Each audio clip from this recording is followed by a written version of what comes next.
그리고 피부가 부족한데 막 잘라버리면 안 되잖아요. 그래서 이제 자르지 않고 최대한 피부를 사용을 하는 거죠. 필요하다면 흉터까지 말이죠.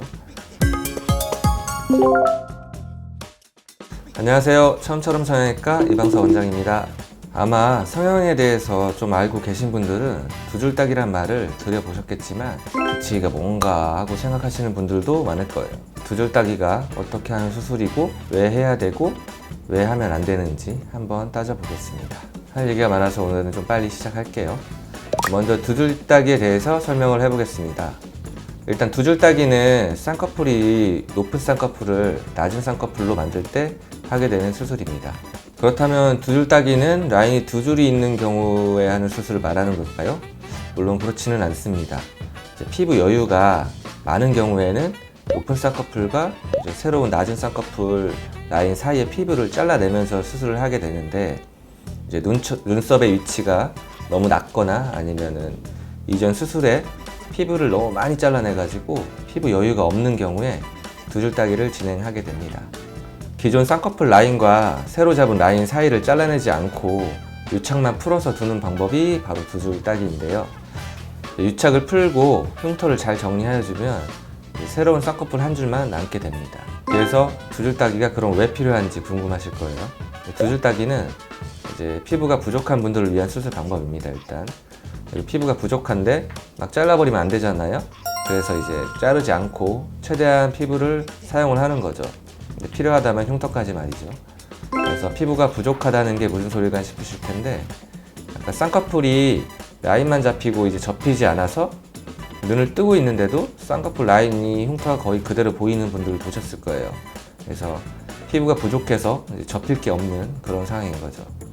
이런 분들은 수술 시에 피부를 너무 많이 잘라냈던지 아니면은 안검하수가 있는 상태에서 이제 안검하수 교정을 하지 않았을 때 이런 상황이 자주 발생하게 됩니다. 그래서 만약에 눈이 졸려 보이거나 하는 경우라면은 눈매 교정을 동시에 진행을 하면서 소세지 눈을 좀 자연스럽고 낮은 라인의 세련된 눈으로 만들 수 있는 수술 방법이 되겠습니다. 참고로 보통 두 줄 딱이 수술 시에는 눈매 교정이 필요한 경우가 많이 있습니다. 눈치채셨겠지만 또 두 줄 딱이 수술은 재수술의 경우에 주로 하게 되는 수술이 되겠습니다. 절개와 절제가 이루어진 쌍꺼풀 수술을 통해서 쌍꺼풀 라인이 너무 높게 잡힌 경우에 라인을 낮춰달라고 오시는 분들이 있는데요. 이제 새로 절제하는 수술은 이미 절제가 이루어진 상황이어서 피부가 모자라고 어렵기 때문에 두 줄 딱이가 가장 적합한 수술 경우가 되겠습니다. 그런데 이미 두 줄 딱이를 하셨는데 실패 후 또 오시는 분들도 있어요. 새로 잡은 라인이 아니라 기존 흉터 위에 주름이 잡히면서 이제 겹주름이나 삼겹풀 이런 게 생기는 경우죠. 처음에 두 줄 딱이를 하면서 이제 유착이 아래쪽 이제 새로 맞는 라인이 잘 유착이 안 됐거나 아니면 원래 있던 라인이 재유착된 경우라서 이럴 때는 아마 다시 두 줄 딱이를 통해서 유착을 풀어주던지 아니면 다른 수술 방법을 좀 고려해야 될 수도 있습니다. 이제 두 줄 딱이가 모든 이제 쌍꺼풀, 높은 쌍꺼풀에 이전 수술에서 근육이나 지방을 너무 많이 제거를 해서 함몰용이 심하게 잡혀 있는 경우나 아니면은 이전에 흉터가 너무 많이 형성된 경우 안쪽에 이럴 때는 두 줄 딱이가 힘들 수가 있다는 거죠. 그래서 피부가 좀 여유가 있고 전체적으로 비율을 잘 맞춰서 높이가 좀 적당히 돼야지 자연스러운 라인이 만들어진다는 것을 꼭 기억해 주셨으면 좋겠습니다. 물론 여기서 가장 중요한 거는 첫 수술을 어떻게 하느냐가 중요하겠죠.